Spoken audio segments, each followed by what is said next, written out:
और अगर आपने अभी तक हमारा चैनल सब्सक्राइब नहीं किया तो फौरन सब्सक्राइब कीजिए, साथ ही बेल आइकॉन पर क्लिक करें ताकि मजीद आने वाली वीडियो है वो आपको वक्त पर मिलती रहे। अल्लाह हाफिज। हम अहले कुफ्र हर मजहब की तहरीरें पढ़ेंगे। अली, हम अहले कुफ्र हर मजहब की तहरीरें पढ़ेंगे, मगर ईमान लाने को तेरी आंखें पढ़ेंगे।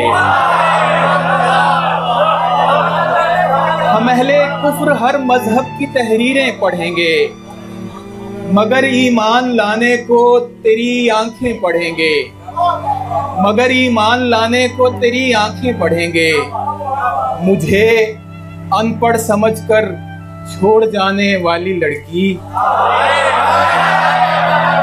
मुझे अनपढ़ समझकर छोड़ जाने वाली लड़की, तेरे बच्चे निसाबों में मेरी गजलें पढ़ेंगे।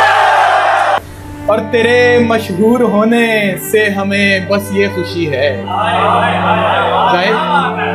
तेरे मशहूर होने से हमें बस ये खुशी है, तेरे किस्से सुनेंगे और तेरी खबरें पढ़ेंगे।